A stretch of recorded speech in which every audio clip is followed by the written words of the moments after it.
Johnny, Johnny. Yes, Papa. Eating sugar? No, Papa. We are all at a stage where we are like Johnny, aren't we? We want to consume all the sweetness around the world, but our body says no to us. Diabetes has climbed up all the way on top of the ladder of non-communicable diseases.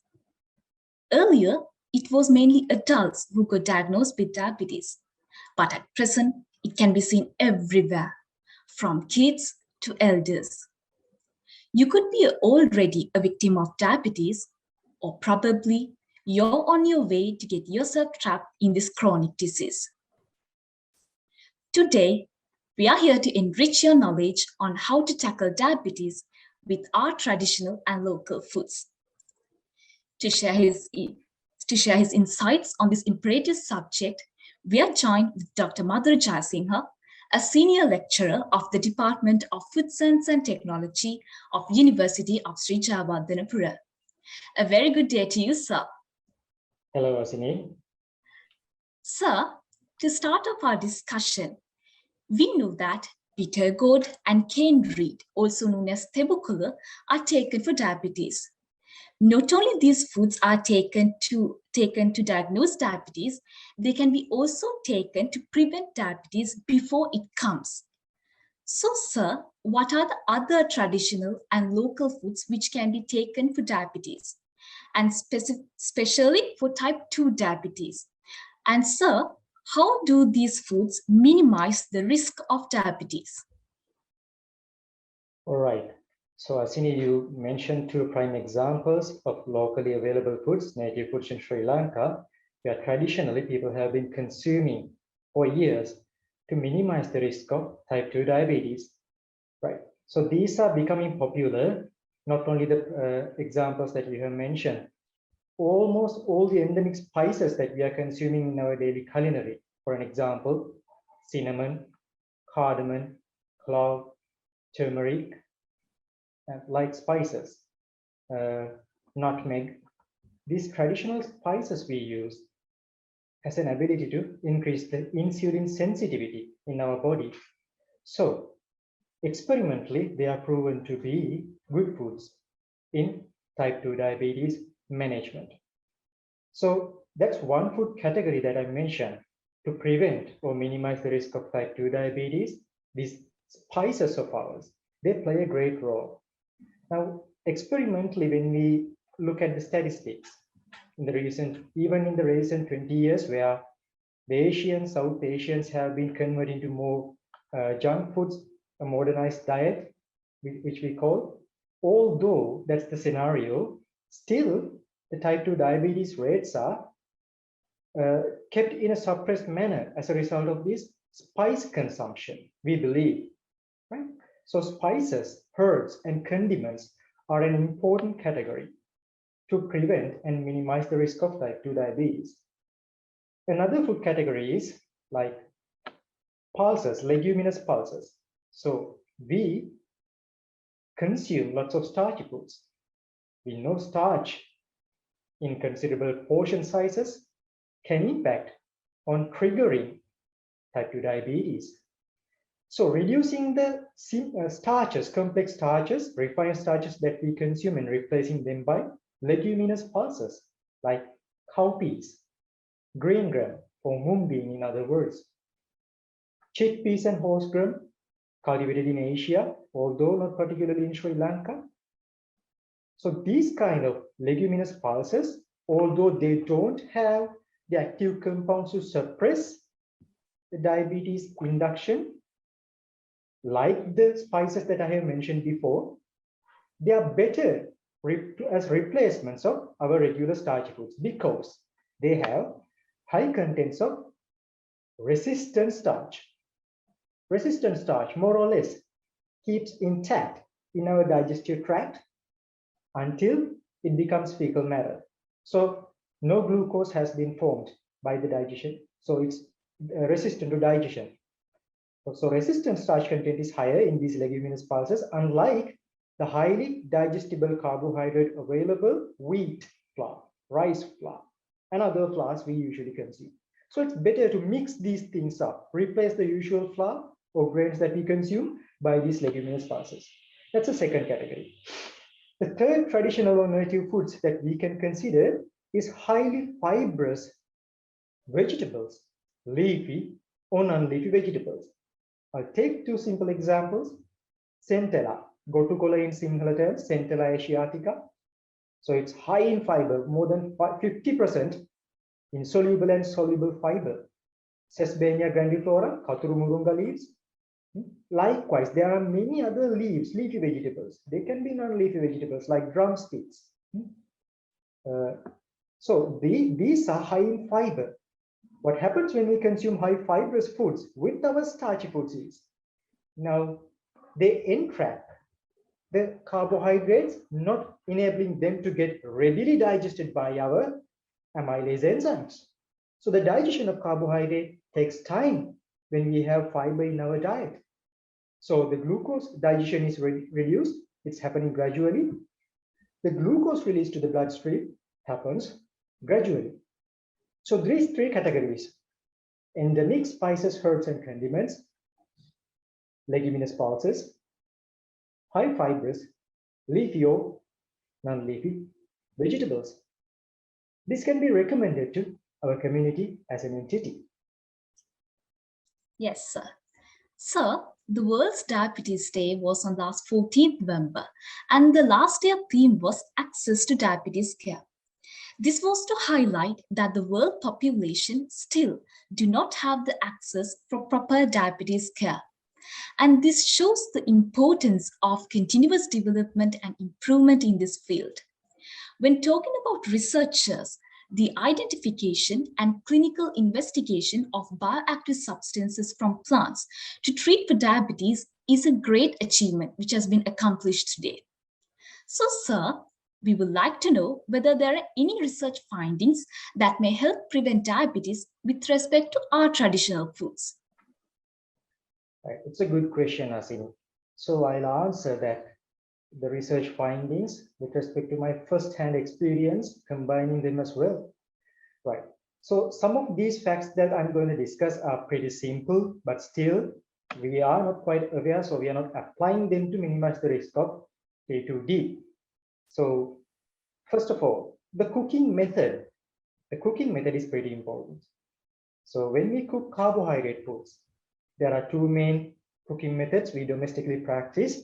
One is using the wet heat, or we call using direct water to boil, or steam. The wet heat, when we are cooking rice, when we are making string hoppers, when we are making pittu, we use the wet heat. So this wet heat use increases the gelatinization of starch molecules. Then gelatinization increment means it can be easily digested in our gastrointestinal tract. The rate of digestion is increased, the rate of glucose release to the bloodstream is increased. So there can be higher peaks in the postprandial blood glucose levels. So they are called high GI foods. But if you use the same sources of those flour, rice flour, wheat flour, whatever we use to cook those rice and string hoppers, pittu-like foods, if we use them to make a flatbread or roti instead, which is cooked using the direct heat, but not the wet heat, direct heat, where the food is touching a heated surface directly. So then, experimentally, we have observed and we have proven that glycemic index of the same source food can be reduced when wet heat method is converted into a dry heat method, because the gelatinization is decreased, the retrogradation is increased. So if we take a single food like bread, now you must know inside the bread, the white parts, usually we Sri Lankan Asians consume refined bread. That's not quite advisable, but inside the bread, the glycemic impact is higher. The degree of gelatinization is higher. Now, if we take the outer parts like crust, the brown color crust of the bread, Retrogradation is higher, but the gelatinization, degree of gelatinization is lower. So it has a lower impact on raising our blood glucose, but the middle part has a higher impact. So these are fascinating research findings, simple facts, but pretty important. That's one fact. Another area that we have studied is particle size. Particle size of the flour of the carbohydrate source. So we all know that finger millet has a hype of being good for diabetes. Kurakkana is called finger millet. So although we have tested finger millet by grinding using the domestic stone grinder, we call the gale ambarla ganna in Sinhala, stone grinder, and we have used the commercially ground finger millet flour to prepare same food. Commercial milling is done by rubber roller mills. Particle size is finer when we manually grind them using our domestic electric grinders even, and stone grinders. Traditionally, the particle size of the flour is much higher than when it's milled industrially. But it doesn't impact on the taste or the texture of the final food. Whenever we make a roti, pittu, string hopper, or palapa, it doesn't make a taste difference or texture difference. Not that kind of particle size difference. A microscopic difference is there. However, this microscopic size difference can impact on blood glucose elevation quite dramatically. So we have observed when we make food using industrially milled finger millet flour, the blood glucose elevation is quite high, significantly higher than when we make foods using the same flour but ground domestically, where the particle size plays a major role. So that's another area. The third one I'm going to express is mixing our staples with fibrous supplements. So other side dishes, I would say. For an example, a simple example, if you consume breads with a spread, like peanut butter, for an example, or just butter, yes, the fat content might reduce the glycemic index of the original bread a little bit, but the glycemic impact is not greatly affected because it's only a little amount of spread that we are using. So rather than using a spread, if you use a curry, a lentil curry, for an example, where lentils are rich in fiber, so the glycemic impact by that meal can be considerably reduced. So traditionally we are accustomed to consume foods like this, mixing foods, lentils with bread, moong kiribat, rice with vegetables, leafy vegetables, so they have fiber. So they reduce the postprandial blood glucose elevations. So these are some of pretty interesting research areas that have awakened our eyes in the recent years. Yes, sir. At present, we find many innovative products from our local foods like moringa tablets as supplements. Now, since diabetes is a fast-growing public health concern in the world among all the age categories, so do you think that this is a good opportunity for entrepreneurs to introduce a new product to the market for diabetes relating to our traditional foods? Another interesting question. Yes. So, Sini, even in our university, we have done quite a few research, got patents, and now these kind of products are in the process of commercialization. Now, when we make diabetic-friendly products, food products, there are several ways of doing that. The industrial personnel has been practicing addition of fiber, dietary fiber. So in the previous two answers as well, we have discussed the importance of adding fiber, how they can impact on reducing the blood glucose responses. However, addition of fiber has its impact on marketability of foods. Why? When we add fiber, it makes the texture of a product rigid, whether it's a biscuit, a bread, or another food, starch-based foods. The texture becomes much rigid. And so consumers don't prefer them as much as the originally palatable food. So that's been the problem. When we are trying to reduce glycemic indices of food using fiber, we have added lots of fiber, a considerable amount of fiber, to get at least 5 or 4 reduction of the glycemic index of the original food, typically. So that's a difficult process. And then sometimes we have practiced addition of fat, replacing the carbohydrates by fat sources. Yeah, fat incorporation may lower the glycemic impact. How? Now, it increases the gastric emptying rate. Okay? So it acts as a little barrier for the carbohydrate molecules where amylase enzymes has to reach carbohydrates, but the fat acts as a barrier. So the rate of digestion, release of blood glucose has been reduced experimentally. However, in long-term practice, we cannot really recommend incorporation of fat to carbohydrates in great amounts. It can lead to other diseases, like hyperlipidemia. So that's not really advisable. And most of the fats that we incorporate in industrial scenario are hydrogenated plant-derived fats, which are not totally recommended at all. So the best option when we are innovating food products is using extracts or isolated active compounds, which we call as secondary plant metabolites of herbs, spices, and condiments. Typical examples are turmeric, cinnamon, cardamom, clove.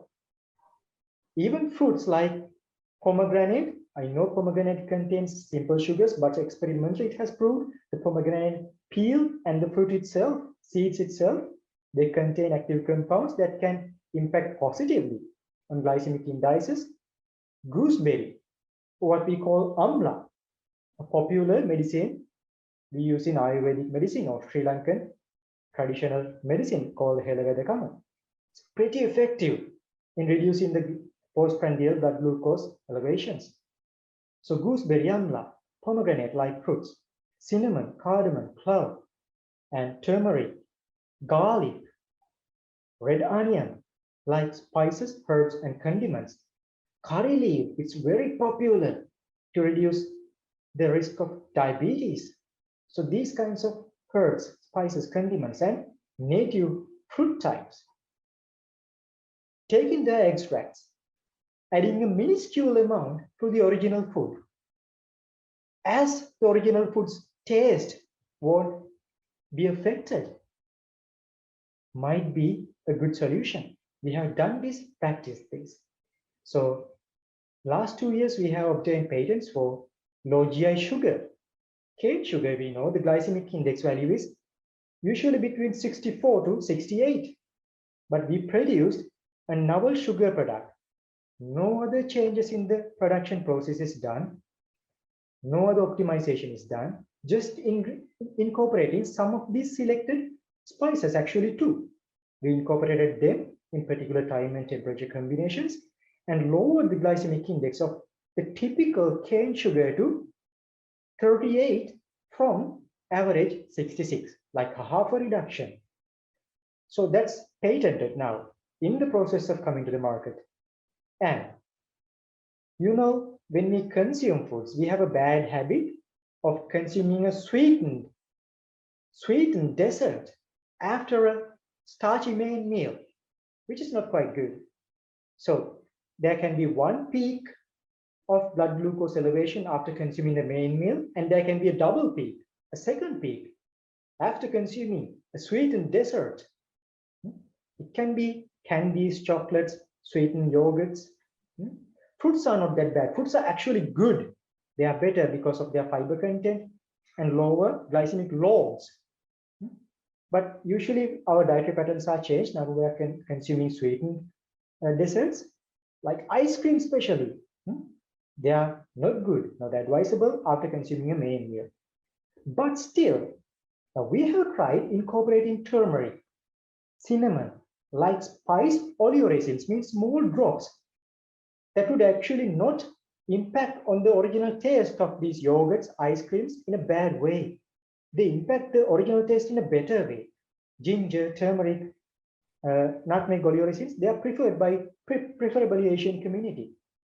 So they give a taste, good taste to yogurt, sweetened ice creams, and they also have significantly reduced the glycemic indices, affecting in a beneficial way. So these are some of the areas our novel researchers, industrial personnel can innovate on. Using spices, herbs, and condiments that have active compounds to increase the insulin sensitivity in our cells. That's the future in industrial food processing. Yes, sir. And so as we discussed now, there are plenty of nutritious foods in Sri Lanka, specifically in our own home gardens. But from the day we are born, we are consuming imported goods. We are drinking soft drinks when you have shoe flowers in our garden. And if you are diagnosed with diabetes, we go for imported supplements and imported sugar-free products when we have so many products locally. And on the other hand, traditional food is the trend in well-developed countries. But we are unaware of it and we underestimate it due to our lack of knowledge. So what's your take on this and how can we give a message to the society on this matter? Yes, Asihi, overall to conclude, now I must say many communities which has been colonialized, surrendered by colonial powers, they have this mentality of imitating who would have been our colonial powers are trying. So what the Western world has been practicing as their diets 10 years back, now our people are trying to imitate and consider as better products like burgers, hot dogs, fried chicken. I don't say that consuming these foods once in a while would impact very bad, but now the trend is more towards fast foods, especially when Sri Lanka as a country is industrializing. I think this is common with many other South Asian communities as well. With busy lifestyles, people tend to consume a food in a short time, but they prefer these foods which has penetrated the market in the recent 10 years, the fast foods, junk foods. These are junk foods. Why we call them junk? They only provide very few nutrients. They are not balanced in whatsoever meaning, right? So they provide starch, refined starch, which is considered as pretty bad for the health, refined starch. And then fats. Fats used in this junk food production are mostly plant-derived hydrogenated oils. So they are not preferred if you are trying to practice a healthy diet. And then proteins, mostly nitrogenated proteins, can be carcinogenic if you consume continuously in large portions in your routine diets. So these junk foods are consumed. And when we consider other fried foods, they are deep fried. Deep fried, we don't know whether this oil is being reused over and over again. However, deep frying can increase the potential of formation of free radicals. Again, that's a bad impact on the final food. However, due to the peer pressure, due to the mentality, especially in the young generations, they prefer these junk fast foods. That's actually quite stupid, I must say. It's not really developed or posh in the sense. So food scientists, nutritionists, you students know what to choose, what to eat, but our general community doesn't know. So this message should go to them. In fact of considering such expensive junk food, the typical rice and curry consumed by Sri Lankans, some South Asian nations, is a better version. If we reduce the rice portion a little bit and preferably replace the rice with some leguminous pulses like chickpeas, cowpeas, even lentils, green grain. So if we consume A typical rice and curry meal that we are consuming domestically with 3 curries and rice, usually it has a leafy vegetable, another vegetable, some egg, meat, fish, if you're not a vegetarian, and rice. That's a better option. That gives you an overall wide array of vitamins, minerals. And if you use leguminous pulses to replace rice portion, a complementary protein diet would it be, as well as starch is better in profile. So that's advisable. So try to consume the meal prepared by your mom at home rather than going for junks pretty often. That's my advice. And there are other sources that you can use frequently in Sri Lanka, in Asian communities. Now they are available worldwide as well, like sesame seeds. We have gingerly rolls, we call talakarali, pretty good. And ketul prickle. Ketul prickle is better in with respect to the glycemic indices, not like cane sugar. And there are traditional spices that we have already discussed in a wide array. And the leaf vegetables, dark green leaf vegetables that we have, our tropical countries have, they are not grown in temperate countries. They are better in their active compound concentration. So highly advisable. When you're selecting a salad, don't try to select the salad in your fast food outlet menu. Not lettuce, not other pale green color leaf vegetables. Why not consume your centella gotukola, sesbania, kapurumurunga, ipomia, and then spinach.